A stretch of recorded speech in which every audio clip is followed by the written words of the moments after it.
таны дүнди дэдэдадаваа. Сайн байцгаана уу та нартай. Энэ өдрийн мэндийг хүргэе. Анх та Германд оюутан болж ирээд ямар асуудлуудтай тулгарч байсан бэ? Жаргал зовлонгоо мөн түүнийгээ хэрхэн шийдсэний тухайга бичлэг хийгээрэй гэж хүссэн та нар маань. Өмнө нь би та нартай Германд оюутан байх үеэ хамгийн үр дүнтэйгээр хэрхэн өнгөрөөх вэ?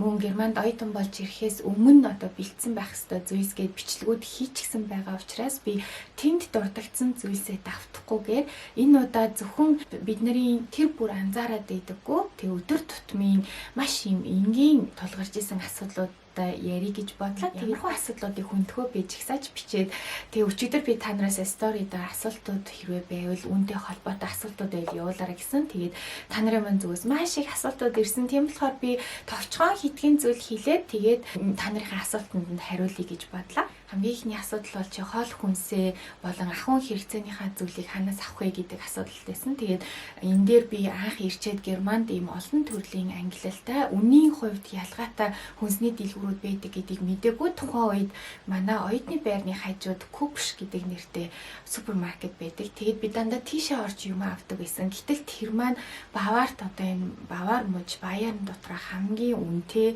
тийм одоо супермаркет байж таарсан. Тэгэхээр өөрөөр хэлэх юм бол би Купшээс ороод би хэдхэн юм авахд 50 евро болдог бол тэр 50 еврогоор би Альдид ороод хүнсээ цуглуулахад 2 тор дүүр юм болдог. Ийм ялгаатай. Тэгэхээр энийг би анх мэддэггүй байсан. Тэгэхээр миний гаргасан хамгийн ихний алдаа бол би хүнсээ цуглуулахдаа их мөнгө зарцуулаад үнэтэй тэгж хөдөлთა авалт хийдэг байсан. Хэрэгцээнийхээ зүйлсийг ариун цэврийн хэрэглээнийхээ юмыг ч гэсэн авахдаа үнийн сая харьцуулаараа жишээлх юм бол Rossmann DM 2 гэдэг шүү дээ. Drogerie Markt гээд Rossmann DM Müller 3 гэдэг үндсэн 3 тий. Тэгэхээр ихэнхдээ бол Rossmann бусдаас арай илүү хямдхан байдаг. Тэгээд тэр хэмжээгээр зарим хүмүүс нас тэрийг муулдаг тий. Онцгойч гэдэг юм уу. Гэтэл яг үнэндээ бол Rossmann юмнууд нь маш гоё чанартай байдаг. Би өөрөө маш олон жил хэрэгжилж исэн. Манай ээжээ хамгийн дуртай дэлгүүр онцгойлон захих нэг зүйл байгаа. Тэр нь юу вэ гэхээр талах мах хоёрыг хизээж битгий супермаркетаас авч байгаарэ. Тийм талах мах хоёрыг би супермаркетаас авдаг. Яагаад гэвэл би өөрөө маш тийм том алдаа гаргасан. Германд би анх ирчээд бүр супермаркетаас мах авахдаа бүр тэгээд авахдаа бүр хамгийн муугийн заяа хөлдөөгчөнд байдаг ингээд олон сар жилээр хадгалж болдог юм хамгийн муу тэгээд татсан мах тийм үхрийн татсан мах дандаа ингэж авдаг. Тэр маш хямдхан 1 евро 60 идэж гэдэг байлгүй.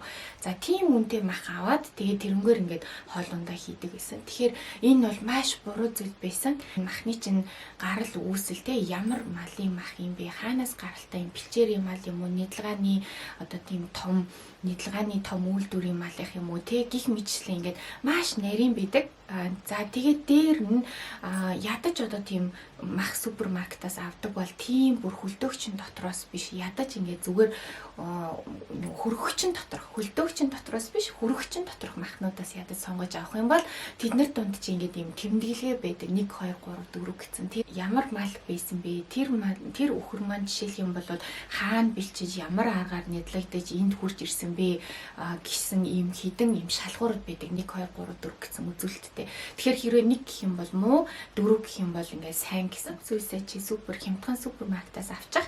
Гэхдээ мах талах хоёроо болохоор чи яг одоо мах хям тийм төрлийн бүтээгдэхүүн бас хагас боловсруулсан бүтээгдэхүүн зардаг тийм Metzgerei гэдэг шүү дээ. Тийм Metzgerээс заавал авчи. Аваад дадчих юм бол чамд өөрт чинь эрүүл мэндэд чинь хэрэгтэй бууз хиймээрэлаа гэж одоо тэгэх юм бол чи дэлгүүрээс хөлдөөгчн дотроос бэлэн одоо ингээд татсан мах гэд хөлдөөцсөн мах биш эсвэл хөргөгчн дотор ингээд багалцсан зай дээрээс нь гэлгууруудаар ингээд татсан мах хэдэн грамм гэж бийж идэг штэ тиймийг биш зүгээр Metzger дээр очиод за би 2 хил 1 хил үхрийн мах татуулаад авъя гэд хэлждэг хавлааш. Тэнгүүд тэд нар чинь гоё үхрийн бүхэл махыг авч цаашаага ороод тий чам машинаар ингэж оруулаад татаад өгдөг тийм байгаа. Тэгэхээр тэгж авах юм бол чамд тэр бэлэн татсан мах тий тийм дотор чи юу ч байгаа юм чи мэдэхгүй. Тэгэхээр чи яг Metzger-ийн тийм текен дээрээс авах юм бол илүү нэгсэндээ махныхаа ямархуу төрлийн мах авч байгаа сайн мэдэж байна гэсэн. Яг Баварын энэ орон нутгийн бэлчээрийн үхрийн мах гэдэг энэ төр гэсэн тэмдэглэгээд байдаг. Тэгэхээр та нар яг оршин сууж байгаа газрынхаа тэр одоо мууж улсын тэр хавийн бэлчээрийн малын мах гэсэн тэмдэглэгээ байна уу гэдгийг харж агаад махаа сонгож авч байгаараа. За талхны хувьд гэхээр Германд ерөөсөө хамгийн илбэг байдаг, хамгийн гоё хүнсний хувьд давуу чанартай зүйл юу юм бэ? Энэ бол ерөөс талх нарийн бовд зардаг тийм юм байдаг шүү дээ. Bakery те Bäckerei гэж байгаа. Тэгэхээр Bäckerei-гийн зүйлсүүд маань ядчаа супермаркетын талхны одоо талх тэр хоёрыг харьцуулахад нэгдүгээр Bäckerei-гийн чинь талх нь маш одоо шинэлэг байдаг. Эдгээр чинь өөрийн 4 цагт ингээд брецэгээ ч юм уу талхаа ингээд хийгээд өдөрт нь борлуулад дуусдаг. Тийм. Тэгэхээр ингээд хадгалагч ядаж ороогүй химийн бодис нэгээр баг байна гэсэн үг шүү дээ. Тэгэхээр талах тийм хураа тийм битгий дэлгүүрийн супермаркетаас талхаа яг ийм гоё Bäckerei-с ингээд өглөө эртдээ ингээд очиод аваад чиний ойрын 2 өдрийн хэрэглээ юу юм гэдэг тэрийг аваад төрөл бүрийнхээс нь туршиж үзээд за тэгээд дээр нь амттай бэлуу янз бүрийн гоё гурилан бүтээгдэхүүнүүд маань өмнөх өдрийн бүтээгдэхүүн дараагийн өдөр нь 50% хямдарсан байдаг. Дараагийн нэг хөндөг сэдв болохоор лекц бичих дэвтэр гэдэг яг Монголд байдаг шиг юм дэвтэр аваад заншсан. Тэгээ бүр тийм дэвтрээ бас хайгаад харилцаанд оюутан байхдаа иймэрхүү дэвтэр дээр хартаа. National University of Mongolia 2-ын А маг гэсэн заяа. Харахад ийм лаг ягаан хүүхдийн ийм дэвтэр мөртлөө ингээд нэнгүүд дипломат яслал ба бичиг баримт боловсруулалт гэж байгаа. Энэ дээр болохоор энэ ч амар хүүхэнтэй ногоонуудтай хүүхэнтэй энэ одоо ягвар юм уу юу чи машин шинтэй. Энэ дээр болохоор 60-аад оны олон улсын харилцааны тоймг амар сериосны хичээлүүдээр би ингээд ийм дэвтэр дээр бичдэг байсан. Миний ингээд лекцийн дэвтрийг манай курсийнхан маань надаас зээлж авч канонддаг байсан аахгүй юу. Лекцээ аль болох хурдан бичиж авахын тулд үг үсэг алдахгүй бичиж авахын тулд би маш их гадаад үгээр юм товчилдог байсан. Жишээлх юм бол хамгийн гэж бичгийнхаа оронд би түркээр N гээд EN гээ 2 хон үсэгтэй N гээд биччихдэг байсан. Тэгээд гадаад үг нөгөө их оруулчихаар нөгөө канонцсан зарим хүүхдүүд чинь тэрийг ойлгохгүй болохоор би тэд нартай зориулаад бүр ингээд дэвтэрнийхээ урталд хардаа ингээд бие хэрэг товчилгоогоо бүр ингээд тайлбарлцсан. Айгу инээдтэй бүр юм ном шиг заяо. Германд ирээл оюутан болчоод яг лекцийн дэвтэр хайгаал дэлгүүрт ороод одоо нөгөө фоллизм бичих дэвтэр гэдэг хөр хянтан германаар ингээд хийж байгаа. Тэнгүүд нөгөө хүн чинь ингээд над руу хараад коллеж блог тэнд байгаа гэл. Нөгөө коллеж блог гэдгийг би мэдэхгүй тэр нь юу чинь. Тэгэл ингээд тэрэн дээр нь очихоор ийм жирийн ийм дэвтэрнүүд байхгүй. Тэгээд нэг ийм дандаа одоо ийм цагтаа ийм дэвтэрнүүд. Энэ одоо яг энэ Мюнхенийх би энэ докторантууд орчоо Мюнхений дэвтэр авчихсан. Тэгээд энэ хуудсыг ингээд салгаж аваад нэгсэндээ хавцсанд хийж болдог. Ийм зүйл дээр хийдэг юм бэлээ. Лекцэн дээр оюутнуудыг харж байгаа хгүй. Тэгээ за эднэр яаж бичиж ингээд ажиглаад тэнгууд бүгдээрээ ингээд нэг ийм том хавтас барьцсан заяа. Ингээд ийм хавцнууд ерөөсө цүнхэнд нэг ийм хавцнууд яваад идэг. Тэгээд тэрийгэ гаргаж ирээл тэгэл ингээд бичээд идэг. Тэгээ би ерөөсөө ойлгохгүй юм том юм чирж явдгийн тэгээд надад бол ингээд дэвтэр дээр бичиж сурцсан. Тэр нь илүү гоё.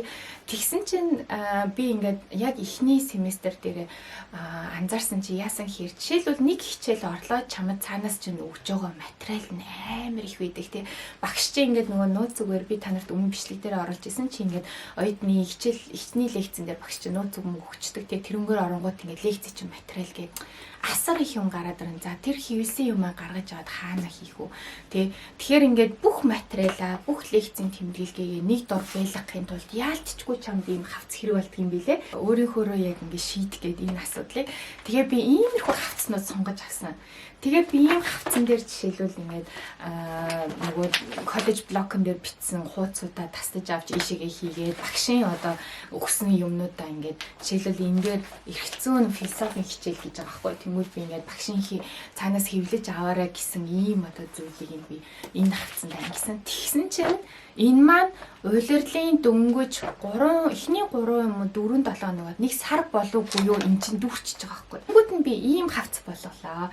Яагтвэл надад ийм арай нэг тийм цүн хүнд явахад эвтэйхэн гэсэн утгаар ийм хавц болголоо. Гэтэл эн чинь нэг улирал хүрэхгүй бас дуусчдаг. Тэгээ би яг ойлгосон байхгүй. Герман оюутнууд яг ийм зузаан хавцнууд авч яваад идэх нь ерөөсөө учиртай юм байна. Энэ жижиг одоо нэмэлтэн хавцнууд чи юмнууд чинь багтдаггүй юм байна. Тэгээ чи нэг дор юмнуудаа байлгахын тулд хичээлээ тарчаад номын санд суугаад хичээлээ тавтахын тулд чи угаасаа ингээд энэ нэг юмд ингээд хийцэн чамд хэрэгтэй юм бэ гэдгийг би анх ойлгож ирсэн. Тэгээ би анх эхний улиралдаа би тэрийг мэдэхгүй ингээд өөр хавцснууд өөр дэвтэрнүүд туршаал маанигдаж өгсөн. Тэгэхээр хэрвээ та нар маань яг ингээд дөнгөж ирчээ тэгээд лекцээ Монголд маань одоо яг ямархуу хэлбэрээр бас аль хэдийн ингэдэг болцсон байж магадгүй би сайн мэдэхгүй байна. Та нар маань бичээрээ сэтгэл хэсэгт надад маш сонирхолтой байна. Яг Германд бол ирчээд би бол мэддэггүй байсан ингэдгийг. Тэгээд дараа нь одоо тэгээ хэрвээ та нар маань оюутан болж ирж байгаа л яг ийм хавцанд анханасаа нээгээд энэ хавц чинь бас хүрдэггүй заяа. Тэгээ би ямар сандаа хичээлдээ энийгээ зөвхөн эрүүгийн эрх зүйн нэг ийм хавтаас, иргэний эрх зүйн нэг ийм хавтаас, хяргааны эрх зүйн нэг ийм хавтаас гээд ингээд нэг бүтэн улирал тартаа ингээд ийм 3 хавц болдог гэвэттэй.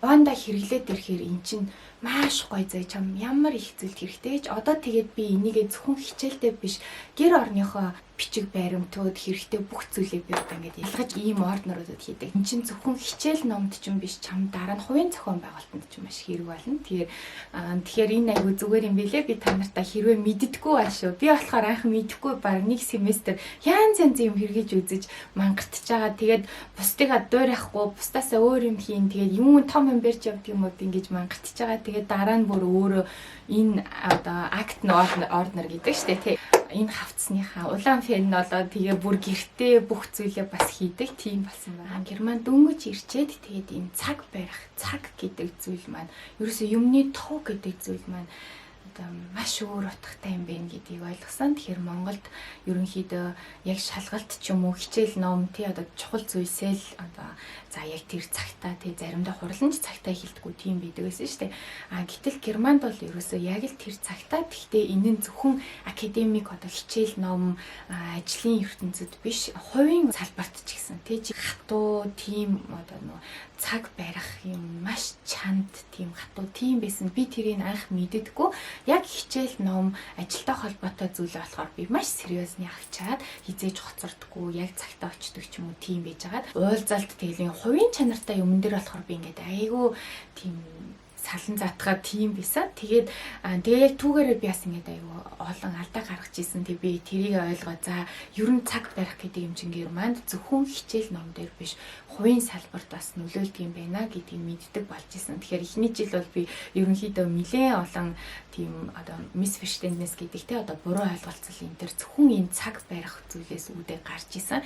Тэгэхээр ерөнхийдөө би та нартай өмнө нь бичлэг дээр хэлж исэн.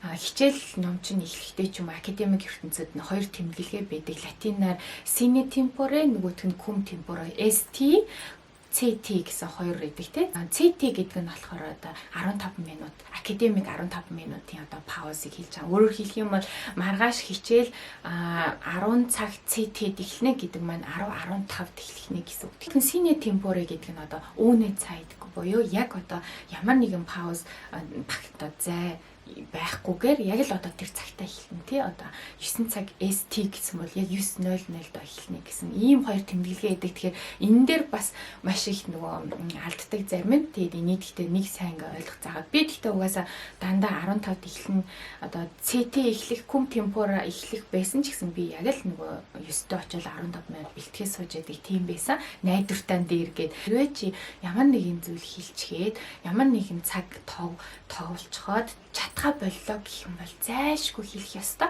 Ямар нэг юм чадахгүй болоо гингүүд ингээд айгаад хойшоо суудаг. Би яг тийм байсан. Би ингээл хойшоо суудаг. Яана за одоо өстой тэрэнд явж чадсангүй тэгж хэлсэндээ хүрч чадсангүй гингүүд ингээ улам хойшоо гимшээд айгаад ингээд тагчиг болчтой. Таг алга болчтой ч юм уу. Ёстой тэгж болохгүй юм билэ. Тэгэхээр Германд ерөөсөө энэ ямар нэг юм болоо гэхээр энэ бол чамтаа энэ хувь хүнтэй чинь холбоотой асуудал шүү. Энэ яг энэ асуудлын тухай ярьж байгаа байхгүй юу? Тэгэхээр хэрвээ чи чадна гэж байгаа чадхаа ойлцсон бол за би ийм юм болчлоо чадхаа ойлчлоо гэдгийг хэлэх юм бол тэр тэр хүн чинь дараагийн шийдлийг олох одоо ийм боломж бас байгаад байгаа тий. Гэтэл ингээд таг алуу болчихор чинь хүмүүс гайхах штэ тий. Тэгэхээр иймэрхүү юм жижиг сажиг юм зүйл дээр айгүйх тийм сэтгэлгээний зөрөөг гэдэг юм тийм гарч исэн. Би өөрөө хувийн зохион байгуулалт маань тийм сайн байгаагүй болооч тэр анх бол ирээд би иймэрхүү зүйл дээр айгүйх алдчихсан. Урмын хугалтдаг ч юм уу, гомдоодог ч юм уу, уурлуулдаг ч юм уу тэгчээ тий. Би ерөөс ойлгохгүй юм сүртэй юм тий. Юунд нь уурлаад байгаа, юунд нь бухимдаад байгаа ингээ. Дараа нь яг тэрийг ойлгоод би амар мангар исэн байна. Тэгээ ингэдгийм байж тээ. Юм чинь ийм байд юм гэдгийг ойлгодог. Ажилд ороод өөрөг даалгавар аваад ирэхээр яалтчгүй чи хийсэндээ хүрдэг болно. Хүрч чадахгүй тэрийг хилдэг, зохицуулдаг болно. План Б юу яаж зохицуулах вэ? Орондоо өөр хүн хийх юм уу? Эсвэл өөр шийдэл олох юм уу гэд ингээд бүх зүйл ажилд ингээд хийгээд ажлын ертөнцид ороод ирэхээр энэ бүх зүйл чи аяндаа чам суудаг юм чанар бол ямар салбар те чи ингээд ажил хийгээд ирэхээр юмыг аль болох үр дүнтэй богино хугацаанд эффектив шийдэх юм чухал те. Ерөөсөө ингээд юм яриад complicated болгоод юмыг ингээд төвөгтэй болгоод байх биш. Аль болох хурдан зөв шийдэх. Энд ерөөсөө ингээд тэгэл өөрийгөө өмөрөөл би тэгээгүй ингээд хэрүүлээгээл тэнд бол ерөөсөө энэ хүний тухай яриаггүй энэ ажлын тухай ярьж байгаа. Семинарын ажлаа авлаа. Ингээд маш олон сэдвүүд байгаа. Тэгээд маш олон оюутнууд байгаа. Багш чинь чамд за чи энэ сэдвийг авмаар байгаа мó за тэгвэл чи аваа гэж чамд өгчлөө. Гэтэл чи тэр өөр хүний авмаар исэн сэдвийг бас авцсан байж болох тий. Тэнгүүтээ тэр ажлаа бичгээ болоо. За би ерөөсө боллоо гэд хайчих юм бол аюу хариуцлагагүй ажил болно тий. Тэгэхээр би яг тэгжсэн би ингээд яг семинарын ажлын сэдв авчаад тэгээ би дараа нь би ерөөсө семинарын ажлаа бол энэ үйлрэл чадахгүй юм байна. Би багштай ингээд уучраа хэлээд эхлээд мэйл бичсэн өөрөө очиж хэлхээсээ айгаад тэг яагаад ч юм тийм юмнаас айдаг байсан байхгүй. Тэг ингээд өөрөө очиж хэлээд нүүр тулаад энэ асуудлаа ярихаас айгаад зүгээр мэйл хичээд багшаа би ингээд энэ үйлдэл маш их хичээлтэй маш их шалгалттай дээр ингээд давхар ажилдаг болохоор би ингээд семинарынхаа энэ удаагийн сэдвийг ингээд би хийхэ болёо. Би дараагийн семестр хийчихье гэд ингээд хулчгаар тийм замыг сонгосон. Тэнгүүд манай аш цаа ойлголоо. Гэхдээ чи үүнийгээ жоохон эртхэн шийдсэн бол энэ сэдвийг чинь өөр хүн бас тэг сонирхох байсан ч юм билүү гэд ингээд яг үнэндээ би ингээд өөртөө чи цаашид анхаараа ингэж болдгүй юм биш үү. Тэ ерөн чи юмаа хийх гэж байгаа бол зөвхөн хувийн зохион байгуулалтаа анхаар. Тэрнээс ингээл чи шалтак хайгаал өөрийгөө өмөрөөл өөрийгөө л ингээл бүх юмнаас ингээл өнгөөлөл өөрийнхөө бүх зовлонг ингээд ах юм бол ер нь чамд ийм зөв дадал зөв ийм баримтлах зарчим энэ төр тогтохгүй нэ. Тийм болохоор аль болох үрт амар үнэж окей энэ удаад чи хэлсэн үгэндээ хүрээгүй чиний буруу те мөн чиний буруу чи хоцорцсон уу. Чиний зохион байгуулалтын хэрэг чи өнөөдөр хоцроод бусдын ажлыг алчихгүй те. Тэгэхээр чи эн чинь чиний буруу. Тэгэхээр өөр дээрээ энэ дээр амар зоригтойгоор ажилд сурах хэрэгтэй. Тэрнээс ингэж өөрийгөө өмөрөөд авах биш.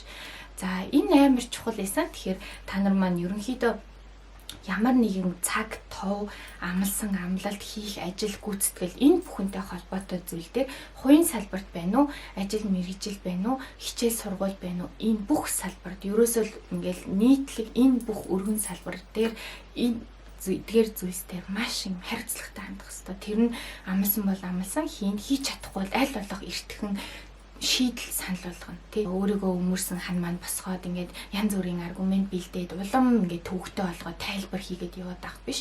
Хамгийн үр дүнтэй аргаар энэ асуудлыг чи өөрөө хийж чадахгүй бол өөрөөр яаж хийж болох вэ? Энэ зорилгод яаж хүрэх вэ гэсэн ийм шийдэл санал болгодог. Ийм хандлагатай болох хэрэгтэй юм билэ. Тэгэхээр яг тэгж хандлага суулгачих юм бол дараа нь ажлын коллегууд донд чинь чамайг хүндэлдэг хүн их болно. Дээр нь чи маш олон найзуудтай болно. Гэх мэтчлэн ингээд ийм олон давуу талыг авчирдаг чанар байгаа. Тэгэхээр энэ дээр маш гадаад хэл дээр өөр улс орнд сурах гад ирсэн байна. Эдгээр чинь их оронтой өөрийнхөө их хэл дээр сурж ин. Чи тийм хүмүүстэй хамт зэрэгцээ явж ин гэдэг чинь чи тэднээс 2 дахин их ачаал үрцэн мөртлөө чи зэрэгцээ явж байгаа гэдтэй тий. Тэгэхээр чин чамд ерөөсөө тийж өөрийгөө голох сандрах юм байхгүй. Тэгэхээр аль болох зоригтой байх ёстой. Ам нээх гэдэг бол үнэхээр сурах ёстой. Оюутан болж ирээд заавал одоо хэрэгжүүлэх ёстой зүйлс нэг юм билээ. Чи өөрөө л нэхэхгүй бол хинч чамд өгөхгүй ийм нийгэм байгаа. Тэгэхээр чи заавал өөрийгөө илэрхийлж өөрийнхөө юу хүсэж байгааг хэлж ич тэр хүн чинь чамаа энд нэг ийм юм хүсээд яриад яваад идэх хүн байдаг шүү гэж чамайг анзаарна. Энд бүр заримдаа профессор нь өөрөө ч юмаа мэддэггүй тийм тохиолдол байдаг. Би тэрийг анх харчаад зориг орж ирсэн байхгүй. Яасан гэхээр лекцэн донд ингээд нэг оюутан босоод ингээд багшаас юм асуусан. Тэгсэн чинь манай профессор шууд тэгсэн шүү дээ. За наадах чинь би ёстой мэдхгүй мэ. Тэгээ би дараагийн 7 хоногийн лекцэн дээр олж мэдчихээд чамд хариуч нь өгье Тэгэл болоо. Хинч энийгээгүй, хинч шоолоогүй. Тэр багшийг хинч энэ юу ч мэддэггүй тэнэг багш яаж профессор болсон гэж доош нь хийгээгүй. Амар тийм гоё. Гэтэл ингээд бид нарт болохоор нэг тийм хандлага байдаг. Бүхнийг мэддэг, нэг л мундаг. Тэгээд ч юу нэг бүхнийг мэдлээгээд яах юм. Тэр мэдлэгээ чи хин нэгэнд түгээгээгүй хин нэгэнд тус олоогүй бол тэр мэдлэгээр ч юу яах юм те юм мэдлээгээд. Цахан юм мэдээгүй бол энэ ч наа чи юу ч мэддэггүй юм билэ. Амар өстой. Тэгээ худлаа гар хэлээ энэ төр гэд тэгдэг. Ийм дутуу үнэлдэг. Гэтэл Германд бол ингээл те профессор нь зүгээр шууд хэлж байгаа байхгүй. Би мэдгүй наадах чинь би дараагийн лот мэдчихэд хэлье. Тэгэл би яг ингээ вау тэг хүн ингээ мэдхгүй юмаа бас хэлж болдгийм бэ гэдгийг би тэгж мэдчихсэн. Вау би юм мэдхгүй. Тэгэхээр мэдхгүй юмаа би мэдчихээ чамд хэлье гэдэг хариулт байдгийм бэ гэдгийг би тэр профессороос олж харчаад тэгээд ингээд надаас ингээ амар айгуу гоё юм чөлөөтэй болчихсон. Тэгээ би тэрнээс хойш ингээл ер нь ямар ч хүнээс эмээхгүй юмаа асуудаг болоод хүссэн юмаа мэдмээр байгаа юмаа мэддэг болсон. Ойлгоогүй юм аа авалдаг болсон. Тэгэхээр та нар маань яг тэгээрээ заавал ингэж хичээл дээр ойлгоогүй юм асуу. Он сар өдөр нь зөрөөтэй байна уу, буруу байна уу, юу бүгдийг хэлээд үз. Тэгээд аяндаа ингэж та нар анзаарна. Чи зориглоод өөрийгөө ингэж зоригжуулаад нэг үйлдэл хийх тусам, босоод ярих тусам, асуулт асуух тусам чи ингэж улам өөртөө ихтэй болт. Англи хэл дээр ингэж mood cord гэдэг одоо нөгөө шүүх хурлыг ингэж юу болдог байхгүй юу? Шүүх хурлын мэтгэлцэн шиг юм болдог.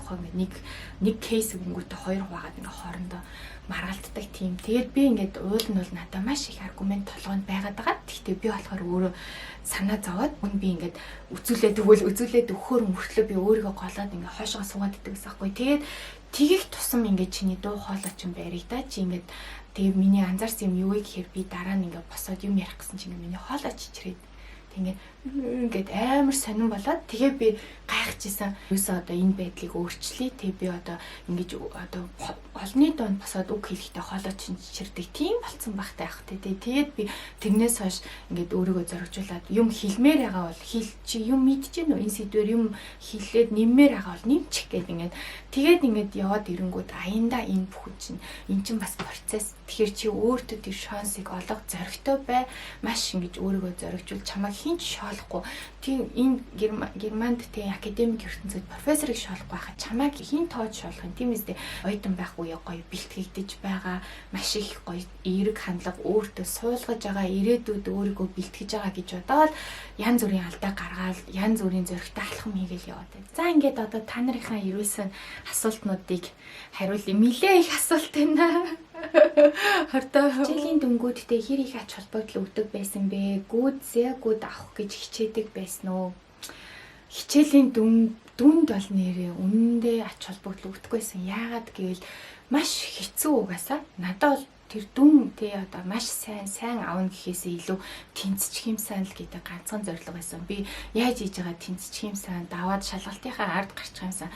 Яагаад гэвэл оюутнууд зарим нь зөвхөн хичээлдээ ялангуяа хуйлдаа ингээд зөвхөн хичээлдээ төвлөрөөд хичээлээ өдөржин шүнжин тавтаад шалгалтын дээр ундаг. Гэтэл би чинь хажуугаар нь өшөө ажил хийж байгаа. Тэгээ надад чөлөө цаг нэг ч авахгүй би лекцэндээ яваад тараал ажилтаа тэгэл орой орж ирэл гэрийнхаа даалгавар зарим нэг юмыг хийгээл мэддэг. Тэгэхээр ерөнхийдөө бол би яг ингээд 50% ажил 50% сургууль гэдэг ингээд хоёр юм зэрэг явахаар угаасаа аль нэг нь тааруул гэж таарна шүү дээ. Тэгэхээр миний хувьд бол би тийм амар сайн мэн дүн зэгүүдмүүд гэдэг дүн болно. Тэгэхээр надад сонирн байгаагүй тухайд Монголд болохоор дандаа айгүй онц монцтэй ингээд тийм дүнгийн араас айгүй хөөцөлдөг ч юу ах вэ? Угаасаа нөгөө хичээлээ хийж л байвал дүнгээ аваад тэгээд ингээд урамшаад нэгсэндээ бүр юм юу алцсан датал болсон. Тэгээ ер нь онцлол авдаг даталтай. Тэгэл сургуулаа онц монц төгсөөл гээл. Тэгтэл яг үнэндээ чи ямар ч гэсэн сургуулаа төгссөн онц төгснөө дунд төгснөө.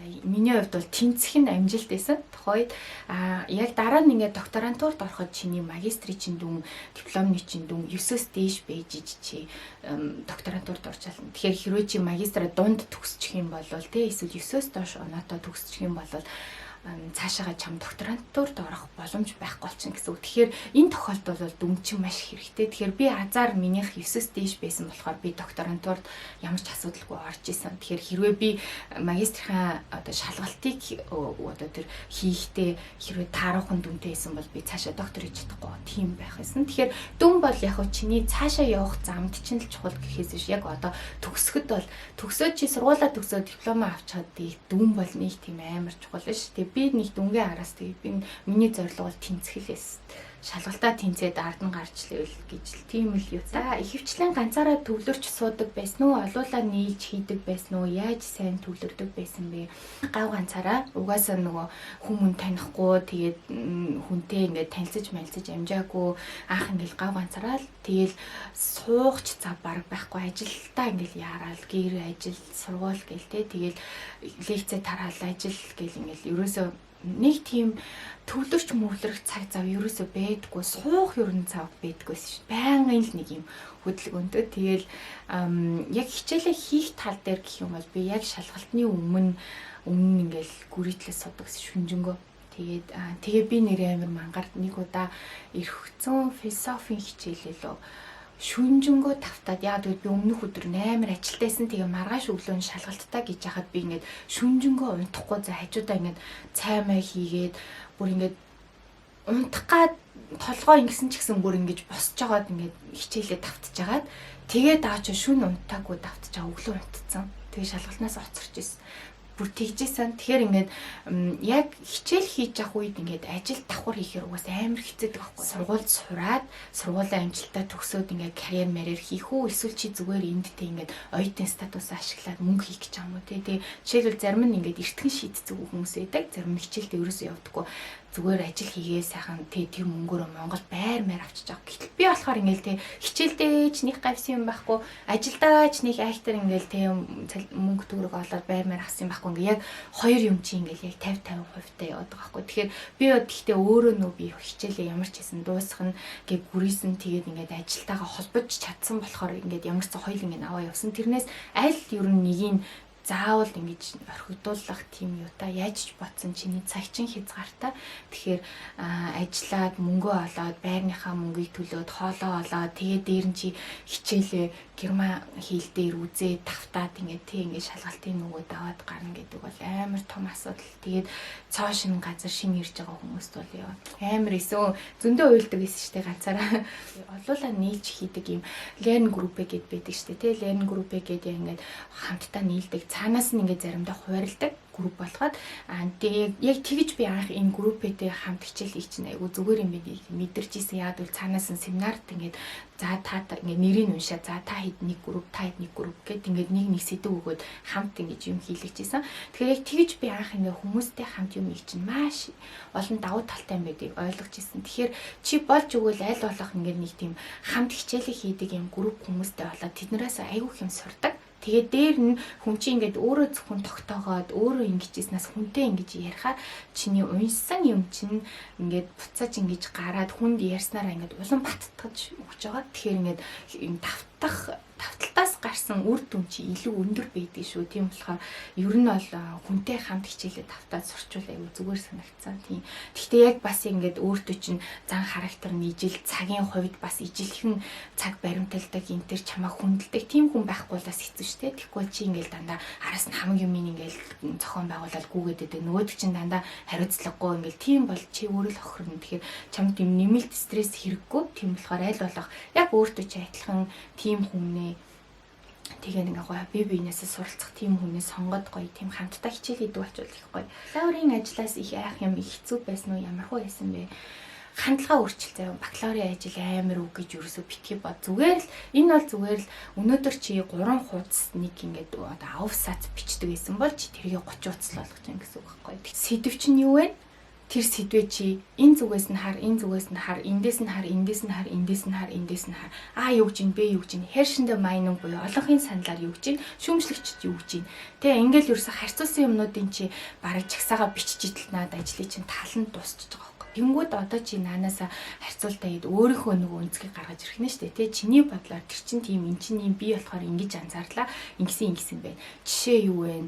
тэг одоо литератур нөгөө иш татах юмуд чинь юу вэ? За дэх мэтчлэн ингээд яваад хахаар бакалавр юм уу магистр ажиллаж аим хурдан дуусчдаг байхгүй. Ерөнхийдөө түүхийн хэлбэрээр бол дуустдаг. Тэгэхээр бити сүрд хандлагаа өөрчил наа чи ерөөсөө чи нэг сэдвийг л олон талаас нь харж үзэж гин гэж бодоод өнөөдөр чи сууж байгаа л за миний сэдв юу өнөөдөр суужаа чи А юу гэж үздэг юм Б юу гэж үздэг юм та 6 янзын юмар тойруулаа харчих. Тэгэнгүүт ингээд тэднэргээ чи бүгдийг ингээд бичгсаага биччих. Тэгээл угаасаа баг аргаас нь босоод ирдэг шүү дээ. Тэгэхээр бичгийн ажлаас ерөөсөө нөгөө сүрдэж мөрдөж айхаар ингээд чиний тархич угаасаа бас яг ингээд тийм л хандлагатай болно. Тэгэхээр эхнээсээ л эн чин хийж болох зүйл тэ энэ бол суугаад бариад авах юм бол хийх зүйл гэсэн нэг тийм хандлага суулгаж байгаа. Хуулиар Герман улсад сурч төгсөж чадахгүй юм шиг өөртөө эргэлдсэн үе гардаг байсан уу?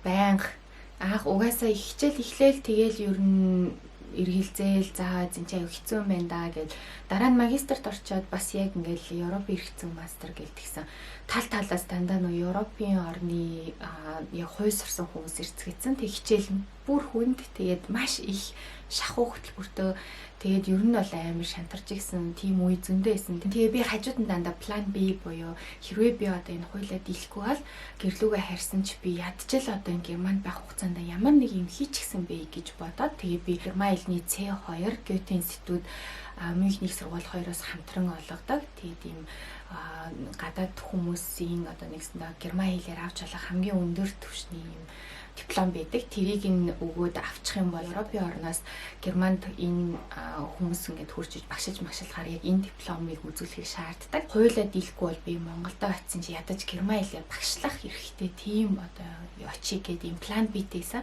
Тэгэхгүй бол угаас хичээл амар хэцүү шантрах үе зөндөө магистрт ингээд орчоод тэг ингээд төгслөө. Тэгээд ямар ч гэсэн давсан. Тэгээд ард нь гараад амар баярлаад тэгж яхад жишээлбэл ингээд зарим Монгол штэ бүр ингээд чиний өөрийн чинь тэг илэг нэгтэй тийм хүмүүс юм жишээлбэл ингээд амар доош нь хийдэг чиний төгссөн программыг жишээлнаа магистр чинь зүгээр нэг гадаад оюутнууд ирээ 3 семестр сураад төгсдөг тийм юм төгсчөөд баг юу их юм боддгий өөрийгөө энэ төр бүр тийм тохиолдол гарч исэн заяа өөр амар инээдтэй тийм сүрх юм бол чи өөрөө хийсэн чинь хаана байгаа тийм тэр хүн өөрөө хийгээгүй л байгаа байхгүй. Тэгэхээр чи ямар ч хийсэн гүрийж байгаа чиний дүн мөн чинь ямар ч яхах нь хамаагүй нэг юмны ард гарч ийна гэдэг чинь чи ямар ч хийсэн нэг юмыг эхлүүлээ дуусгачлаа чи төгсөөгүй хайсан шантарсан хүмүүсээс чамайг ялгаад өгөх юм бэ штэ. Тэгэхээр тэр магистр байна уу үндсэн сургууль энэ юу байна уу хамаагүй чи ямар ч хийсэн гүрийж байгаа төгслөө ард нь гарлаа энэ бол үнэхээр чи өөртөө амар ингэж баярлаж өөрийгөө урамшуулах хэвээр тэрнээс хүн ингээл чамайг наадах чинь юу нэг зүгээр нэг мастер төгсчөөд их юм бод тийм тэр sorry те тийм юм ингэж хин нэг нь чиний ингэж одоо урам зориг чинь унтраах юм гарах юм бол зүгээр ерөөсөө шууд л тэг нөгөө би та нарт нэг 3 арга зааж өгсөн шүү дээ тийм нөгөө шүмжтэй хандах тийм энэ хэлж байгаа хүн чи хий тэг чамтай амьдэрдэг хүн юм уу чам чухал хүн юм уу энэ хүн чи өөрөө юу хийсэн бүтээсэн өөрөө төгссөн юм уу өөрөө сурсан юм уу чиний сурж байгаа юмыг чамтай адилхан махаа идэ чи нэг талбарт зовоогүй л бол чиний тэр хийж байгаа юмыг амархан хэцүүг нь үнэлж явах тэр хин юм бэ тэг тэгэхээр ийм шүүлтүр тавиад айгүй тийм тархлаа тогтоогороод өөртөө эргэлзэх үе зөндөө гардаг дээр нь чамайг өөртөө эргэлзээгүй явж ах чинь гэж хүмүүс гаднаас нь янз янзаар хэлж чиний урмыг мохох тийм хүмүүс гардаг ялангуяа зарим бүр Монгол хүмүүсээс гардаг. Гэтэл би гадаад хүмүүсээс бол ерөөсөө тэгж авахгүй Герман бүр профессор коллег бол дандаа ингээл урам өгвөл тэваа ингээл би өөртөө айгүй эргэлзээл за би ингээ хууль сураагүй би харилцаа сураад олон улсын эрхцээ сураад ирээд Европ эрхцүү хийж байгаа. Тэгэхээр надаа үнэхээр чанга байна. Тэгээ ингээ тэнгууд ч үгүй чи тэгээ хууль сураагүй хуулийн суурь юугүй бийж ирээд энд магистрийн хийж ин гэдэг чи өстө мундаг байна гэд Герман хүмүүс нь шал өөр ханддаг. Тэгээ ингээ хүнийг ингэж дэмжих урам өгөхт ерөөсөө тэднээс ингээ юм унахгүй. Тэнгүүд Монгол хүмүүс нь болохоор ингээ амар доош нь хийдэг те наа нэг магистрээс нэг юу гэж бодоод байна. Sorry те энэ магистрийг хийж ард нь гарахын тулд би маш их зүйлийг өөртөө маш их сорилыг давсан ард нь гарсан. Тэгэхээр хизээч хүнээр ингэж өөрийнхөө хийж байгаа зүйлийг ингэж дор оруулж баг болгож урам зоригоо бити мохоолдож чаарай. Эргэлцэн өөртөө итгэлгүй болох үедээ яаж өөрийгөө зоригжуулж баятаа махан болдог байсан бэ? Тэгээд ажиллаа хийчээд орой эрэнгүүт ингээл хүн лимч ингээл ядраа ш. Би тэгэл гутлаа тайлчаал орж ирэл ингээл амар асгатлуулдагсан ганцаараа ямар хэцүү юм бэ те одоо алийг нэг хэлхий, альнаас нэг хийхий Тэгэл ажиллахгүй л угаасаа чи мөнгө авахгүй хоолгүй. Тэгэхээр ингээл яалтчгүй ажил бол чиний хийх ёстой юмны нэг те. За тэгээ сургуулаа яах вэ? Ингээл амар шантарна. Тэгэл би яхаараа ингээд зовх ёстой юм би. Дандаа яхаараа би ингээл те махаа идэл ингээд юм бэ гэл тийм үе зөндөө байсан. Тэгээ би яг нэг арга болсон. Тэр нь юу вэ гэхээр хүн ингээл өөрийгөө би л зовоод байна. Би л хэцүү ингээл бодоод тах юм бол ингээд яг чиний тарих ингээл бүх даалт хумсар чинь тийшээ чинь ингээд төвлөр чинь. Тэгэхээр чи ингээд амар гоё би яах гэж ирлээ тий. Ингээл Монголд байх үе санжи Герман руу ирнэ гэл яаж ингэж баярлаж яаж гүрэж тий. Онгоцныхоо билетийг авчаал яаж баярлж исэн тэр анхны одоо тэр үеэ санаад өөрийгөө зоригжуулаад за чи яах гэж ирсэн юм. Тэгээ сурах гэж ирсэн. Сурахад хэцүү байлаа. Гэхдээ чи гүрийгээ явж тий чи хайчаагүй байна. Чи уйлаад буцаад ээж рүүгээ гүгээд очичоогүй байна. Тэгэхээр чи өөрийгөө ингээд хаяа үе ингээд амар зоригжуулаад хинч чамайг энд иргээгүй, хинч чамайг чирж ирээгүй, хинч хүчлээгүй байхад чи өөрөө ирчээд юундаа хинд одоо ингээд гомдоод тий чамд хэцүү юм гээд ингээд гоншигноод байгаа гэдгээл амар сайн ухаарчих хэрэгтэй. Тэнгүүд чи ингээд өглөө босоод окей өнөөдөр өнөөдөр сте гэлцүүлээд унах болгондоо зав ингээд сүгдэх болгондоо за би тийшээ хүрэхийн тулд би ингэж нэг хід зүгдэх юм байна. Тэр нь энэ юм байна. Тэгэхээр одоо би улам хүчрхэгжээд цаашаа. Одоо би дахиад нэг сүгдөөд унлаа, уйллаа.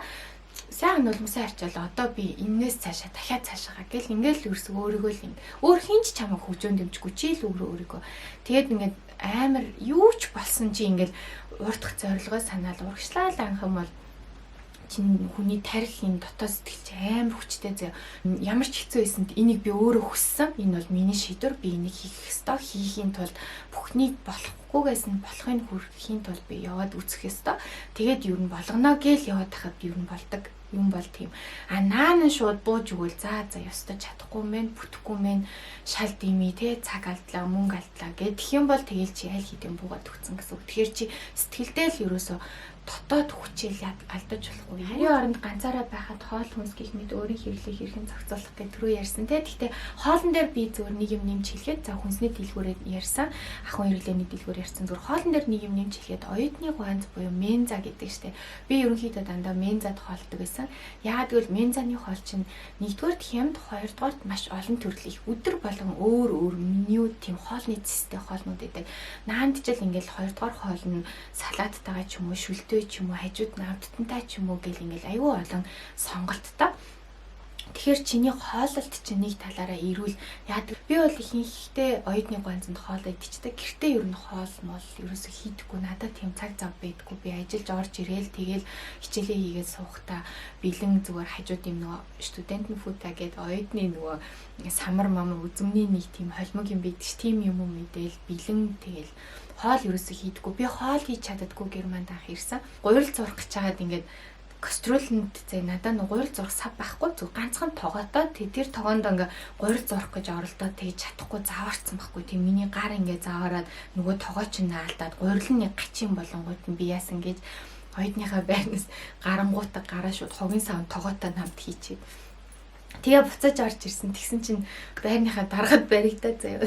Манай хаалгыг зөхөө тэгээд энчээ чинь бид нэр хогоо ялгадаг та энэ гурилаа нөө биологийн хогонд энэ кастрюлийг чи ингэж хамаагүй хайж болдгоо. Яагаад та хайцгийг тэгээ би ингээ хоол их гэж чадаагүй амар тийм арчаагүй. Би тийм мангар хийсэн гэж боддоо.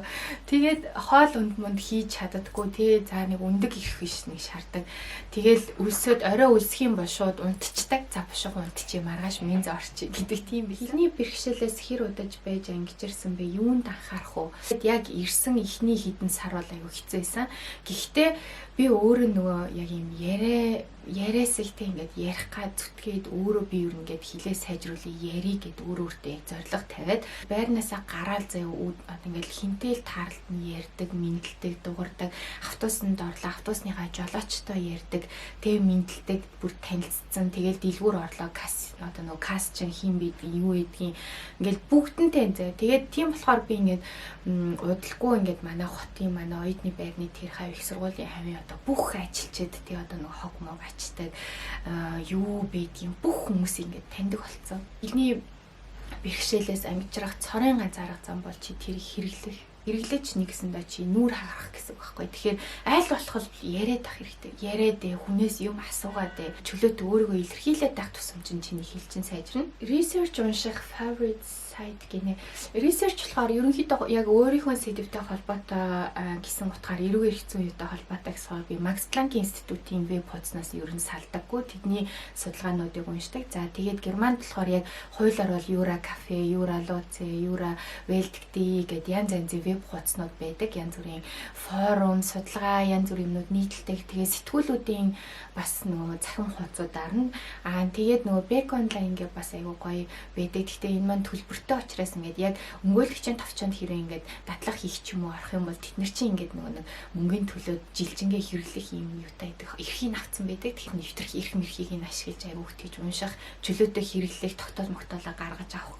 Тэгээ шүүхийн тогтоол могтоол янз бүрийн гаргаж авах гэсэн тиймэрхүү шансууд айгүй байдаг. Тэгэхээр судалгаа ерөнхийдөө бол Max Planck-аас тэгэл сэтгүүлүүдийн захин хуудаас тэгээд Beck Online янз бүрийн юмнууд нөгөө мэржлийн сэтгүүл одоо салбарт шинээр одоо болж байгаа тэгээд шинэ юмнууд ингэж маш их гарч сэлбэгдэж идэг юм уу да. Тийм болохоор тийм сайт гэхээсээ илүү бас тийм сэтгүүл аяг уншдаг. Сургууль багшийн лекцийг бүрэн ойлгодог болтлоо хэр утсан бэ? Яа анх бүр нэр лекцэн дээр орчоод би бүр хаанч сууж байгаа мэдэхгүй, зөвч сууж байгаа хүн мэдэхгүй. Йоо би ер нь Германд сурсан юм уу гэж санагцсан анх. Бүр ингээд юу ч ойлгохгүйсэн. За ганц хоёр үг эрүүгийн эрх зүйгээ бол ойлгочихсон. Яг л би та нартай өмнө хэлжсэн нөгөө эрүүгийн эрх зүйгээр болохоор би шүүх хуралдааны тийм телевизээр аяг үздэг байсан. Тэгэхээр ингээд чих зүйлэрсэн. Тэгээ яг эрүүгийн эрх зүйн лекц орсон чи амар гоё ойлгонгууд иргэний эрх зүй, захиргааны эрх зүй энэ төргээ орсон чи шууд ёо. За ястаа бүтэхгүй юм байна гэж батсан. Тэгээл ер нь бол очиод суугаад ах хэрэгтэй. Очиод суугаад ах юм бол тэгээл чи очих бүртээ нэг хувиар сайжраал юм. Тэгэхээр хизээ нэгэн цагт тэгээл хичээл ойлгодог болно. Номтойгоо зэрэгцүүлж уншаад тэгээ яваад хаар ингээд дараа нь яг учрыг ойлгоод ирнэ гэсэн үг. Насанд хүрсэн тул гадагшаа яваал бол санхүүгийн хувьд бүрэн бие даасан уу? Тийш дээ. Гадагшаа яваал бол чи угаасаа өөрөө л бие даах ёстой. Яагаад гэвэл чиний эрсдэл, чиний зардал энэ бүхнийг чи гэрээхэндээ үлдээж болохгүй. Тэднэрт ачаалал болгож болохгүй шүү дээ. Тэгээд тэднэрт чинь тийм боломж байхгүй. За үнэхээр боломжтой ээж аавтаа чамд одоо хадгаламжтай ч юм уу эсвэл ингээд ээж авч аягүй айлтар чамайг одоо ирээдүйд сургуульд сурахад зориулаад ингээд юм данс манс хадгаламжийн данс манс нээсэн. Тийм юм бол одоо гоё ацтай чи өөрийн гэсэн юм суур юм та. Тэрнээс ингээд боломжгүй өөртөө амьдралаа яая гэж яхад нь чи ингээд Герман явна гээл. Тэгэл тэд нар чинь байгаа бүхнээ өгнө штэ. Тэнгүү тэрийг бүгдийг ингэж авчаал. За зарим нь бүр юу ч өгч чадахгүй те. Тэгээд тим ээж аваагаа чи тэгэл зовоогоол өөрөө тэгэл гадаад явна гэж явчаал. Тэгэл гарсан бол өөрөө л чи даах хэвээр. Ер нь энэ бол чиний л хариуцлага. Хийнээс чи юм ер нь шаардах нэг их тусламж хүсэх чамд ирэх байхгүй те. Чи өөрөө шийдсэн одоо өөрөө уучраад Германд нэг гоё юм чи хөдөлмөржил байгаа бол чиний ам тос хизээж үлсэхгүй тий ажил хийж л байгаа бол чиний цагийн цалин ажил хийж байгаа тэр мөнгө чинь чамд хүрэлцэн хоол унд байранд чинь тий. За тэгээд өшөө сайн цалинтай олон цагаар ажиллах юм бол байр хоолноос гадна хувцас аялалд хүрдэг тий. Тэгэхээр хөдөлмөр хийж л байгаа бол чи хизээд хоолтойгоо байна тий. Тэгэхээр гарч нь хөдлөөд толгойд тарих чинь ингээд ажиллаж байгаа цагт бол чи хизээд хоолтойгоо залхацсан байна. Тийм болохоор чи Монголд ээж аваасаа бүр нин даруй тийж тустай гарах ёстой. Ер нь өөрөө явсан бол өөрөө л болгох ёстой. Тэгэхээр ирээл шууд эхлээд эхний 7 хоног оюутан хичээл мичээлээ ячаад учрыг нь очоод тэгээ шууд ажил хайгаад ажил хийсэн дээр. Тэг хүн болгоно тэгдэг. Расизмтай тулгарч байсан уу? Ямар санагдаж байсан бэ гэд. Их сургуульд бол ерөөсөө расизмтай тулгарч байгаагүй. Тийм арьсангөөр ялгуурлан гадуурхах үзэл бол их сургуулийн орчинд академик ертөнцид бол би ёстой тулгарч байгаагүй. Угаасаа ингээд анзаараад хахад боловсралтай оюунлаг байх тусмаа хүмүүс айгүй хүлээцтэй, нээлттэй. Тэгээд их сургууль чинь Германы их сургууль чинь маш олон гадаад дотоодын оюутнуудтай маш гоё юм эрдмийн үлгий болсон маш гоё газар байдаг. Би их сургуулийнх нь уур амьсгалд нь үнэхээр дуртай, бүр үнэхээр гоё. Тэгэхээр ингээд яг юм арьс өнгөөр тийм ялгуурлан гадуурсан юм бол ерөөсөө надад тохиолдож байгаагүй. Яг их сургууль дотор бол үгүй. Их сургуулиас гадуурх орчинд за Баварт бол тэгтээ ер нь гайгүй дээ. Баяр нь би тэгээ та нартай дандаа Бавар мужи улсыг сонгоо гэдэг. Баварт бол гайгүй. За тэгэл өөр нөө зүүн тийшээ энэ төр болоод ирэхээрээ тэгээ ер нь баг багаар ингээл тий чангараал тэгээ зарим нэг хотууд нь зарим нэг мужуудсууд нь ерөнхийдөө тийм гэдэг. Би надад бол нэг тэгж тохиолдож байгаагүй. Монголдо байгаа болохоор тэр юм уу цаг төлөвлөлт маш муу байдаг. Үүнийг зохицуул гэд. Ерөнхийдөө цаг төлөвлөлтийн тухай би та нартай нэг бичлэг оруулъя гэж бодож байгаа. Ер нь цаг төлөвлөлт буруу байх юм бол ямар хоошоо уршигтай юм бэ? Юуг алддгийг гэдгийг мэддэг болсон. Тэгээд яг ингээд өөрчлөө. Тэгээд би өшөө бүрийн цаг төлөвлөлтөө би угаасаа юм лекцийн материал энэ төр бүрдүүлдэг, тийм PowerPoint энэ төр хийдэг байсан. Яг ажлынхаа хүрээнд. Тийм болохоор цаг төлөвлөлтийн тухай ерөнхийдөө нэлээд их судалсан одоо өөрөө ингэж яг өөрийн болгосон юм зүйл их байдаг. Онлайнч тэр практик дээр өөрөө би яг ингээд сурсан юм өөр дээрээ хэрэгжүүлээд ингээд хэрэглээд өөрийн болгосон ч тэр маш их тийм туршлага байгаа. Тийм болохоор би та нартай цаг төлөвлөлтийн тухай бичлэгийг тусад нь оруулъя. Хэрхэн цаг хэрхэн төлөх вэ? Хэрхэн эренблэх вэ? Тэ юунд илүү цагаа зарцуулж, юунд илүү байгааг зарцуулж гих мэтлэн ингээд эренблэх вэ гих мэд. Энэ сэдвээр би та нартай гоё тусад нь бичлэг хүргэе. Энэ сэдв маш өргөн учраас homesick байхдаа яадаг байсан бэ? Яаж өөрийгөө илүү өөдөр гэгээлэг байлгахгүй гинэ. Гэрээ санах ч юм уу те би болохоор ээжигээ амар сандаг байсан. Би бол жишээлбэл ингээд дугуугаа унаад кампус оюутныхаа байрны эргэн тойрноор дугуйтаа гараад те ингээд талбай малбай ордог ч юм уу хотын төв рүү ингээд очиод гоё усан ориглуур дээр хараа суудаг ч юм уу. Нэг гоё цэцэрлэг дээр ингээд очиод тэгээд нэг юм тэнүү амьсгаа аваад ингээд нэг гоё доторхоо ингээд уужин болгоод тэгэл чи яг энэ одоо чи тэр байхгүй байгаа өөрөө байхгүй байгаа хол зайны юмыг ингэж санаж тэг юурч ингэж шаналж суугаар яг одоо чиний хажууд байгаа ийм гоё юмнуудыг харж мэдрээд энэ байгаа орчноо бүр ингэ 100% мэдрээд энэ орчиндөө талархаад тэгээ сурчих юм бол ингэж homesick мик болно тэг гэр мэрээ санаад янз бүр болж ингэ шаналх тийм юм багсчдаг. Тэгэхээр ер нь бол ингээл гоё газар руу өөрөө чинь сэтгэлийг татдаг газар руу би бол дандаа хотын төв рүү очиод маш гоё цэцэрлэгт хүрээлэнтэй газар ч юм маш гоё усан ориглууртай газар ч юм эсвэл ингээл гоё гудамж идэх ш. Тийм гудамж мудамжаар ингээл яваал хөгжим сонсоод ч юм уу эсвэл зүгээр гоё яваал тэгэл гартаа нэг кофе ярьчаад ч юм уу тэгэл юм анзаараад ингээл яваал хараал орчинтойгоо танилцаал тэгэл энэ ямар гоё газар ийм гоё юм байд юм бэ энд ийм байд юм бэ ингээл өөртөө шинэ юм олж нэ тэгж ингэж энэ юунаасаа гардаг илүү өөдрөг тийм гэгээлэг байлгадаг. Ер нь гоё юм үзэж харах тусмаа л гоё өөдрөг байх гэдэг. Тэгэхээр аль болох гоё газар орж үзэх тийм. Номын дэлгүүрүүдээр амар их ордог гэсэн. Номын дэлгүүрүүдийн хэсгээр нь очиод эргүүлж үзээ суугаал энэ ч ороод нэг уншаа сууж болдог. Тэгээд тухтайхан шиг ороо суучдаг. Тэгээл ерөөсө гоё урлагийн кино найруулагчдын ингээл ном тэр мэрийг чи ингээл үзээл эргүүлэл гоё зургууд үзээл тэгээд аюу тийм сэтгэл сэрэгчдэг. Тийм. Дотоод хэргийн их сургуулийг шүүх шинжилгээ эрх зүйгээр төгссөн Германд эрх зүйгээр мастера хийж болох болов. Болно штэ. Хуулиар төгссөн чиний бакалавр чинь хуультай холбоотой ямар нэгэн мэрэгжил бол энд Германд LLM буюу Legum Magistrum гэдэг латинаар мастер хийж болно. Тэгээд өшөө дээр нь чи одоо олон улсын эрх зүйтэй холбоотой юм хийцэн байж чад бас юм Европын эрх зүй гэдэг ингээд юм дагнсан бас мастрын хөтөлбөрүүд байдаг болно. Хайр дурлал хүсэл мөрөөдлөө тэнцвэртэй авч явах талаар тэгээ залуу угаасаа оюутан үед чи ингээл бүх юм ингээл гийгэлсэн тэг ингээл нэг их гоё бүх юм чи ингээл ер нь нэг давхцсан тийм он жилүүд байдаг штэ. Тэгэхээр тэгэл яг миний ганцхан л зарчим байдаг гэсэн би. Ямар ч үед чиний хийх дуртай нэг юм байдаг. Тэрийгэл амар юм ерөөсөл баланс. Тэгээ би хэрвээ ингээд найзуудтайгаа уулзаад хагас бүтэн сан тий 5 дахь орой гараа хагас бүтэн сан гэдэг ингээд бүтэн 3 хоног найзуудтайгаа нийлээд кино мэн үзээд парти даад ингээд амар их тэгээд юу гэдэг мөнгө үрээд цаг үрээд ингээд амар гоё байчихсан. Тэгээ тийм бол би дараагийнхын 7 хоногийн яг 3 өдөр нь бас ингээд яг хичээлээ яс хийгээд нөхдөг ийм баланстай байх хэрэгтэй. Тэгэхээр заавал аль нэг зүг рүү хит хазааж болохгүй яг ингээд тэнцвэртэй л тэгээ тэнцвэртэй байхын тулд чи нэг тийм зүйлэл олоод авчих чамд хамгийн чухал тэр нь болохоор миний хувьд дандаа хийлээсэн. Би бүх юмаа ингээд хаяад найз залуу малуу гэд ингээд ийш тийшээ тинээд юу гэдгийг аялаа зугаацаад явлаа гэд толгоогоо хэсэг алдлаа гэж бодоход би алддаггүй ганц л юм байсан тэр миний хэлний курс хэлний шалгалтууд яаж парти дээр яаж зугаацаж явсан би дандаа ард нь нэг юм чирээ явждаг байсан. Тийм унжангаа ингээд ажил хийнгээ найзуудтайгаа ингээд наригдсан бол би шууд сар хагасын курст өөр хот руу яваад тэндээ ингээд Венийн дипломат академид би зуны сургуульд явгуудаа ингээд буцаж ирэхдээ диплом авах хүрээд ирж байгаа гэдэг юм уу.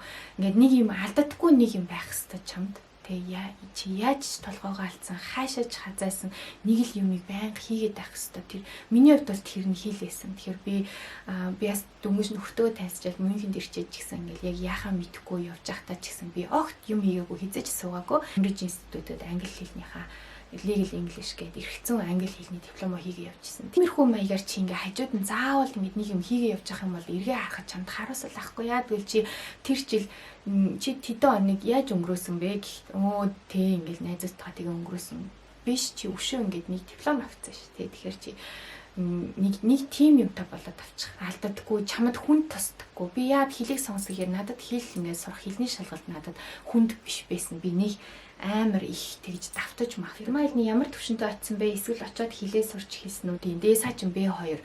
Тэгэхээр би B2 төвшөнтэй очисон ирсэн байгаа байхгүй юу? Хажуугаар нь ингээ герман хэлээ бас давхар ерөн сурсан дээр юм бэ. Тэг хэлний нөгөө төвшин тогтоох юм өгсөн чинь минийх C1 гэж гараад тэгээ би C2 өгөх шалгалтанд бэлтгэх курстыг орж исэн. Тэгээд яг ингээд цааш нь сураад C2-ыг. Тэгээ би анх нөгөө Австрид би Венийн дипломати академид C2 авч исэн. Wirtschafts Deutsch C2 гээд.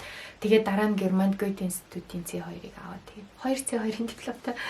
Тэгээ хилээ ер нь цааш нь байнга сайжруулсан. Ерөөсөө хаяагүй. Анх герман оюутнууд ямар хөө хүлээж авсан бэ? Герман хүмүүс ямар зан ааштай вэ? Энэ бол хүн ингээл яг ямар байх нь чи өөрөө ямар байхаас аюу хэм шалтгаалдаг санагдсан.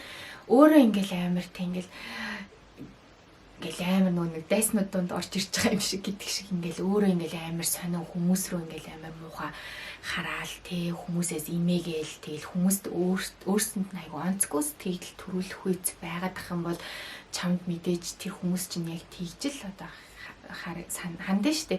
Тэгэхээр өөрөө айгу нээлттэй гоё юм чөлөөтэй байх хэрэгтэй юм шиг үлээ. Тэгэхээр ямар ч хэсэн нэг игнэнд суусан одоо хажуудах оюутантайгаа ч юм уу эсвэл ингээд баруун зүүн талынхаа оюутантайгаа ингээд ядаж нэг small talk гэдэг чинь ингээд багахан хэмжээний яриа өрнүүлээд танилцаад тэг ингээд намайг тэр гэдэг би Монголоос ирсэн гэл. Тэгээ амар атцтай бид нарт ийм гоё юм шанс нь юу вэ гэхээр Монгол гэдэг үг улс маань өөрөө энэ Германд ч маш сонирхолтой орн байхгүй тий зүгээр жирийн одоо Европын хөрш орнуудын нэг биш чи бүр юм алс холын орных болохоор чамд нэг гоё тийм том шанс нь юу гэхээр чи хүнтэй танилцгаад үнэн амархан зүгээр л чи Монголоос ирсэн гэж хэлэхэд нөгөө хүн чинь чамаас асуух юм зөндөө өөрөө гоё нээлттэй ах юм бол эргээл тэр хүмүүс чинь чам тийм нээлттэй тэрнээс өөрөө ингээл би яриад өөрөө ингээл нэг амар яруугаар тий ингээл айтайхан чи мэдлдэггүй өөр мүдрүүнч хаардаггүй тийм бол ер нь л онцгүй герман хүмүүс надад бол маш шулуухан маш бие даацсан тэгээд ийм илүү дутуу зангуу тийм санагцсан айгуу тийм амар ерөөсөө тийм илүү дутуу маяг заяг байхгүй тэгэл яг хэлснээрээ герман хүмүүс монголчуудыг зочломтгой биш хурдан дотносдгүй юм шиг гэд. Тийштэй хоёр шал өөр сэтгэлгээтэй те монголчууд ч нь болохоор хэрвээ гадаад оюутнаар байх юм бол те за бараг л туслаад гэр орондоо очаал ингээл нөгөө бүүцэлэхгүй л идэг те германчууд ч маш их бие даацсан хүмүүс эднэр чинь бусдад саад болохыг гэхээс маш их айдаг. Өөрөөр хэлэх юм бол чи өөрөө л дуураагүй байхад чамд нэгсэндээ төрүүлж очиж туслахгүй байхгүй. Тэгээ хэрвээ чи туслаач гэх юм бол тэд нар чинь үгүй гэхгүй. Тэрнээс юм хэлээгүй байхад нь бистэй чам тэгээд үгүй ингэж үгүй гэд хэвээр тэгдэггүй. Ер нь хүннийг ингэж өөрийг нь хэлээгүй байхад өөрөө асуугаагүй байхад нь ер нь ингэж хүнд төг болох дурггүй. Тийм сэтгэлгээтэй хүмүүс ахгүй. Тэгэхээр харилцаанд аюух тийм юу гардаг. Бид нар бол ингээл аюу зочломтгой бүх юмыг зөвөр өөрөө л тэг ингээл бүх юмыг найруулаад өөрөө л ингээл гартаа аваад тэр хүн чинь дуртаж исэн дургуйж исэн хамаагүй л ингээл сюрприз хийчих гээд идэг штэ. Ер нь бид нар чинь нэг тиймэрхүү Германд болохоор тийхгүй те яг өөрийнхөө дуртай юмыг мэддэг таалагдах юм уу гүм үү гэж боддог төв болох юм уу тус болох юм уу гэдгээ амар ялгаж салгадаг тийм хүмүүс. Тэгээд яг чи өөрөө асуугаад тодорхой юмар хандах юм бол тэд нар чи яг чаддаг юмн дээрээ чадна гэж туслана. Чадахгүй юм дээрээ бас чиний цаг завыг ингэж те цагийг чинь идээд чамд худлаа яриад тэхгүй бас чадахгүй юм дээр шууд энэ тал дээр би чадахгүй, энэ тал дээр би хүн одоо ийм мэдэхгүй гэдэг ингээ яг үннээ хэлдэг. Тэр нас айгуу гоё. Бид нар чинь ингээл нэг явахаараа ингээл би биний чирээл дуустал нь бүгдээрээ ингээл би биентэйгээ хамт хийж байгаа чирээл ингээл нийгэж үлдэхгүй явдаг штеп. Гэтэл ингээл Германд бол ингээл баг бэжснэ. За би явлаа гэл. Тэг анх манай нөхөр ихтэй айгуу инээдтэй дүүтэй нь хамт манай нөхөр доороо нэг дүүтэй ирэхтэй. Тэг бид хэд хамтдаа Мюнхен дисконд партид чад тэгээд нөгөөдөг чинь битээр явах гад тэгээ би дүүгийн насаа хүү нөгөө дүү чинь хаана вэ гэсэн чинь мэдэхгүй дүү мүгээч хүртэл тэгээ хамаагүй орч би тэггүй нилээ ууцсан байх шиг байсан ганцаар ингэ нүлдэж болохгүй хаа аваад явъя гэ би баг өмнөөс нь санаа зовоод дүүгээ хайгаад өөртөө ингээл юу хийж ин тэрнийхээ хариуцлагыг өөртөө мэддэг тэр хэмжээгээр хүнд ерөөсө төв болохыг хүсдэггүй яг өөртөө тийм болохоор хүнийг бас нэг тэгээд идэггүй за энд тус хэрэгтэй ч магадгүй гэж ирээл чамаг ингээл те өндөө урайл чамд туслах гээд байхгүй тийм биш. Тэрнээс чи яг өөр асуугаад уучлаарай би ингээд ингэх гэсэн чинь надад энэ юм ойлгогддгүй чи надаа ингээд өгөөч гэдэг юм бол тэд нар чинь туслахад хизээд бэлэн тийм хүмүүсээ та яаж хичээлээ тавтаа шалгалтандаа бэлддэг байсан бэ гэд энэ тал дээр би Германд оюутан байх хугацаагаа хамгийн үр дүнтэй хэрхэн ашиглах вэ гэдэг бичлэг хийжсэн. Тэрийг тэнд маш дэлгэрэнгүй байгаа үзээрэй. Тэгэхээр энэ тавтаад яг Герман хэлээ сайжруулж ажилд орох тал дээр зөвлөгөө өгөрөө. Тийм хэлний тухай би бас бичлэг хийчихсэн болохоор тийм тавтаад яг семестр сураад төгсөх ажилд ороход чухал байдаг уу? Та хэдэн семестрээр төгсөж байсан бэ гэд. Ер нь бол семестр ингээд дунд нь чи нөгөө амралтын семестр ч юм уу зарим одоо оюутнууд маань жирэмсэн болохоор нөгөө декрет шиг тий одоо тийм семестрээс юм чөлөө авах юм тохиолдол байдаг шүү дээ тий эсвэл өвдөж мөвдлөө гэд тэгэхээр тийм семестрээс одоо чөлөө авах тохиолдол байдаг. Энэ минь бол нэг ажилд гарахад бол нэг тийм чухал хүчин зүйл бол болохгүй гэхдээ чиний нөгөө нэг Lebenslauf буюу CV дээр чинь намтар дээр чинь ингээд нөгөө он сартагаа яг юу хийсэн гэдэг шүү дээ. Тэр дунд чинь ингээд юм нүх байх юм бол жоохон сөрөг юм болдог байхгүй юу? За энэ хүн чинь эндээс энэ хооронд юу хийж исэн юм бэ гэхээр тэнд нь юу ч хийгээгүй ингээд юм хоосон жил байж байгаа юм бол жоохон онцгүй байдаг. Тэгтээ чи жишээлбэл нэг үйлрэл семестр чөлөө авцсан хичээлдээ яваагүй. Тэгтээ чи тэр хоорондоо өөр юм хийсэн байх юм бол намтар чи ингээд ямар ч одоо юу гэдгийг зайгүй ингээд цаашаа үргэлжлэж явах юм бол эн чин дараа нь ажилд ороход ямар ч асуудал үүсэхгүй. Тэрнээс нэг чухал юм биш. Би жишээлбэл 2 семестрт би үндсэн хуулиар ингээд 1-2 дугаар семестр сурчаад тэгээ 3-аас нь магистр шууд ороод. За магистрийн хөтөлбөр болохоор 2 семестр хичээлээ хийж 3 дахь дээр нь магистрийн ажлыг бичээд ингээд дуустдаг нийт юм жил хагасын хөтөлбөр байсан. Би болохоор 2 жил хийсэн. Ажил хийж байгаа. Тэгээд хажуугаар нь хичээл маань надад маш хүндээсэн. Би шалгалтуудаас арай гэж өгөөл өмнөх шөнө сууж бэлдээл маргааш нь шалгалтаа өгөөл өмнөх шөнө сууж бэлдээл маргааш нь шалгалтаа өгөөл тэгэж яваал тэнцэл гараал. Тэгээ би ерөөсөө ингэж явж хаад ерөөс 1 семестр сунгая гэд тэгээ би өргөдөл шууд бичээд 1 семестр гаргаад. Тэгээ би яг 2 жил магистраа 2 жил тэгээд дуусчихсан. Тэгээ 1 семестр нь амар гоё чөлөөтэй. Одоо нөгөө бүх хичээлээ ингээд өгөөд шалгалтаа өгөөд чи дөнгүүдээ авцсан бол дараа нь чи нөгөө нэг хаана байхаас үл хамааран магистрийн ажлаа бичиж болдог. Герман тэр нь аягүй гоё. Одоо докторантур ч гэсэн тийм заяа. Би одоо Мюнхний их сургуульд нөгөө авах ёстой хичээлүүдээ бүгдийг аваад тэгээд шалгалтуудаа өгөөд ингээд бүх юм авцсан, цуглуулсан нэгсэн доо. Тэнгүүд би одоо их сургууль заавал бүртгэлтэй ингээд их сургууль дээр байж байгаа надад шаардлага байхгүй. Би одоо докторийн ажлаа хаанч бичсэн болно. Тэгэхээр ингээд би айгүй чөлөөтэй гэртээ. Тэгэхээр тэр нэг бодол яг хөө ингээд юм дарамт ингэж байхгүй. Их сургууль дээр байх юм бол ажлаа хурдан бичих хэлэх л та. Тэгэхээр би ингээд хашаал өөр газар байхдаа ч гэсэн ажиллаа хийх боломжтой тийм. Тэгэхээр нөгөө гадаадын оюутнуудад бас маш их шанс чи хичээлээ хийгээд нөгөө шайнуудаа цуглуулсан байх юм бол магистрийн ажлыг чи бүр гэртеж бичиж болно. Монголдо очиад бичиж болно тийм. 1 семестр чөлөө авахын асуудал бол хожим тийм их юу болохгүй. Том хүчин зүйл болохгүй. Тэгэхээр яг өөрийгөө ер нь чиний амьдрал, чиний хүсэл, мөрөөдөл, чиний зорилго тэгэхээр чи өөрийгөө амар сонсох хэрэгтэй. Бусад бол хамаагүй шүү. Хүн юу гэж хэлэх нь хамаагүй. Чи өөрөө үзэл үнэхээр би чадахгүй юм байна. Надад 1 семестр илүү хэрэгтэй юм байна гэх юм бол яг үнэнчээр тэгэл ганцаардаж байсан уу гинэ. Анх очиод ер нь амар ганцаардчихсэн Монгол хүн байхгүй компьютерийн нэг юм танхим бидэг байсан. Тэнд санаандгүй сууж агаад нэг охины утсан дуурайад тэгээд ингээд бос уцаа аваад нөгөө хүмүүс садаа болохгүй гэд уцаа аваад ингээ гарахтаа тэр хоорондоо ингээ миний хажуугаар ингээ гарсан. Тэгэхдээ байна уу гэд яг монголоор ярьсан аахгүй. Тэнгүүд нь би өстө нөгөө охины чинь уцаар ярьж дуусахыг хүлээж агаад тэгээс дөө очиод хүү чи монгол юм уу? Би монгол энд сурдан мурдаг энэ төр гэ бүр яриа. Нөгөө охиноос чи салахгүй заяа. Тэгэнгүүтээ нөгөө охины чинь шууд манайх руу явъя. Манай байрлал очие гэж шууд чирээд байрлуугаа нийтдээ амар ганцаардчихсан. Тэгээд ер нь монгол хүн анхны тааралцсан монгол хүнээ би ямар сандаа тэг чирээ гэрлүүг аваад ирсэн. Оюутны юм зарууд байдаг хгүй ямар нэгэн холбоо, ямар нэгэн нийгэмлэг те тодорхой нэгэн клубүүд ч юм уу ямар нэгэн хамтын ашиг сонирхол дээр нэг суурилсан нэг ийм юунууд байдгийн бүлгэмүүд байдаг. Тэнд ийм орох юм зармаар бийж идэг. Тийш нь орвол айгүй зүгээр би тэгж яваад яг тэр энэ NMUN гэдэг нөгөө National Model United Nations гэдэг нүүбийн загвар хуралдаанд орох бүр зургийн хамгийн анхны багийн одоо гишүүдийг шалгаруулах гэх тийм юмд би яваад очижсэн. Би тэрийг зүгээр зараар олж хараад тэгэл нөгөө нүүб ч угаасаа United Nation-үүд миний мэрэгжилтэй бид нар чинь харилцаанд United нүүбийн дүрм мөрөм янз бүр бүгдийг үздэг.